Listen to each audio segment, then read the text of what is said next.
सभी क्वेरीज को आंसर करने के लिए फिरोज अजीज मौजूद है हमारे साथ, जो कि डेप्यूटी सीईओ है आनंद राठी वेल्थ से।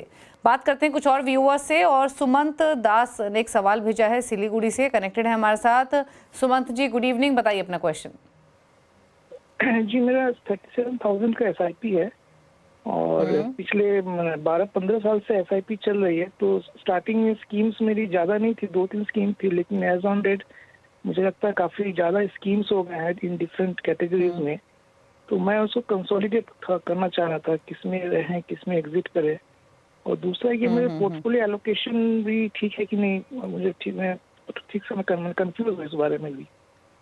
अच्छा, मुझे बताइए, आपकी जो अभी म्यूचुअल फंड एसआईपी चल रही है वो टोटल 37,000 की है, राइट? जी जी जी जी। और आपके इस म्यूचुअल फंड पोर्टफोलियो की वैल्यू ऑलरेडी 40 लाख की हो चुकी है।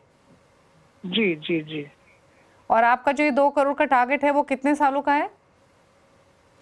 हाँ, मैं 60 ईयर्स तक, यानी अप्रॉक्सिमेट 15 ईयर्स का टाइम है मेरे पास। 15 ईयर्स, ओके। अच्छा, आपने एक चीज़ मेंशन की है कि आपका डेट में भी 17 लाख का निवेश है, तो आप थोड़ा सा इसको स्पेसिफाई करेंगे कि कहाँ इन्वेस्ट की हुई है आपने डेट में? मेरा डेट इन्वेस्टमेंट मेरी जॉब में जो पीएफ डिडक्शन होती है उसमें ही एक्यूमुलेट है। ओके, मतलब वो ट्रेडिशनल टूल्स में आपके पास है, ठीक है, पूछ लेते हैं। रही बात इनके फंड की फिरोज जी, तो डेफिनेटली लिस्ट बहुत लंबी है और if I am not wrong 12-13 funds तो इनके पास हैं ऑलरेडी। क्विकली मेंशन कर देती हूँ फंड्स के नेम, ऑल्दो फिरोज जी के पास लिस्ट है। ICC pro blue chip, ICC pro Nifty 50 index, Mirae asset large cap, then Mirae asset large and mid cap, Kotak emerging equity, Axis Nifty mid cap 50, Quant mid cap, Parag Parikh flexi cap, Quant small cap, ICC pro small cap, HDFC defence, Shriram multi asset allocation, और अंत में एक lump sum है इनके पास almost 3.25 lakh का SBI focused equity. तो जब इतने फंड्स होंगे तो कंफ्यूजन तो जाहिर सी बात है होगा ही, क्योंकि इट्स वायबल भी नहीं है इतने फंड्स की परफॉर्मेंस को ट्रैक करना और मैनेज करना ऐसे पोर्टफोलियो को। बताइए इनके लिए सजेशंस। दीपाली जी, बिल्कुल आपने सही कहा कि दास साहब को इतने स्कीम नहीं रखने चाहिए, क्योंकि देखिए आपको पहली तो एक बहुत बुनियादी चीजें बहुत इंपॉर्टेंट होती हैं। एक बुनियादी चीज तो ये मान लें कि यार इक्विटी म्यूचुअल फंड्स की जो आपको स्कीम्स खरीदने हैं, टॉप 10 एसेट मैनेजमेंट कंपनी में किसी के भी पैसे मैनेज हो सकते हैं। 10 कंपनियों से ज्यादा आपको नीचे जाने की जरूरत नहीं है। जैसे आपके एक Shriram multi asset allocation fund है, अब वो 15-20 में भी नहीं आता है, उसकी जो पैसे हैं वो मैनेज करने के लिए छोटे से हैं, तो ज्यादा एनालिस्ट की गुंजाइश नहीं रहती। तो उसमें आप देखें, उसमें आपकी 1.5% की रिटर्न मिली है। और आप ही के पोर्टफोलियो में सबसे बेस्ट फंड आया एचडीएफसी डिफेंस फंड, 34%। अब अगर 6 महीने पहले इसी स्कीम को देखते हैं तो आपकी रिटर्न 50-60% होती, तो गिर भी गया वो।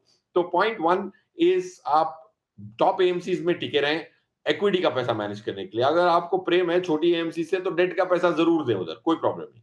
So that's one. सेकंड, अगर आप सेक्टोरियल स्कीम खरीदते हैं या thematic scheme, concentrated thematic schemes खरीदते हैं, तो ये मान के चलें कि ना कि सिर्फ एग्जिट के लिए भी आपको दीपाली मैडम की राय जरूर लेनी पड़ेगी। डिवर्सिफाइड इक्विटी स्कीम आप 20 साल तक छोड़ दें, कुछ नहीं होने वाला, बट सेक्टोरियल स्कीम आपको निकालनी पड़ेगी। एचडीएफसी डिफेंस स्कीम आपका ये सबूत है कि जितनी स्कीम बड़ी थी उसका आधा रिटर्न निकल चुका है, अभी भी आपके पास 34% तो है, ऊपर वाले की दया है। So that's the second fundamental thing. अब रहा सवाल आपको कौन सी स्कीम से एग्जिट करना चाहिए।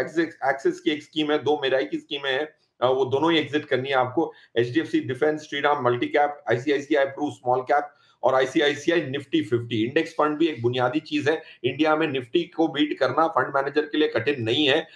ऐसे साल 2 साल जरूर आते हैं, 3 साल जरूर आते हैं 10 साल में जो निफ्टी को बीट नहीं कर पाता fund manager. But last year देखें तो हमारे मॉडल पोर्टफोलियो में 17% ज्यादा रिटर्न आई 14 स्कीमों की निफ्टी से ज्यादा। इस साल अब तक, परसों तक 5-6% की एक्स्ट्रा रिटर्न आ गई निफ्टी से। तो मैं निफ्टी का इंडेक्स फंड खरीदूं क्यों?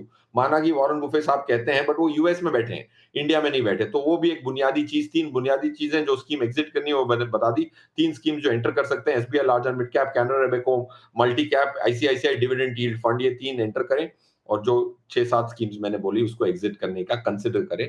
अगर ये मेरे पैसे होते तो ये मैं ट्रांजैक्शन जरूर करता। ओके, तो कम से कम 6 फंड्स आपको बताए गए हैं जिनसे आपको एग्जिट करना है। ICC pro Nifty 50 index, Mirae asset large cap, मेरे asset large and mid cap, axis Nifty mid cap 50 index fund, ICC pro small cap, HDFC defence और श्रीराम मल्टी एसेट एलोकेशन। बाकी फंड्स रखिए, 3 कैटेगरीज ऐड कर सकते हैं, SBI large and mid cap, Canara Robeco multi cap, ICC pro dividend yield और 10% step up करें आप, ये आपके लिए सलाह दी गई है। यूजुअल एक सलाह जो बाकी इन्वेस्टर्स के लिए वो ये कि सेक्टर थीमेटिक कैटेगरीज को थोड़ा सा अवॉइड करें और डाइवर्सिफाइड पोर्टफोलियो बनाएं। तो ये रही सलाह आपके पोर्टफोलियो को लेकर। चलिए अब पूछ लेते हैं फिरोज जी के टॉप 4 फंड्स उन व्यूअर्स के लिए जो फिरोज जी की चॉइस के हिसाब से एक लॉन्ग टर्म पोर्टफोलियो क्रिएट करना चाहते हैं। बताइए फिरोज जी, आपकी चॉइसेस क्या हैं? पहली स्कीम होगी लार्ज एंड मिड कैप की DSP equity opportunities fund. Second होगी mid cap category Kotak emerging equity. तीसरी होगी small cap fund Invesco India small cap fund. और चौथी होगी focused fund ICICI Pru focused equity fund. ये 4 स्कीम्स जो है आप कंसिडर जरूर कर सकते हैं। चारों खरीदने की कोशिश करें। अगर पास 500 रुपए भी हैं तो ये चारों स्कीम्स आप 2000 रुपए पर मंथ की एसआईपी के माध्यम से खरीद सकते हैं। तो एक 4 अलग कैटेगरी हैं, आप देख सकते हैं अपनी स्क्रीन पे 4 अलग एएमसीज की हैं।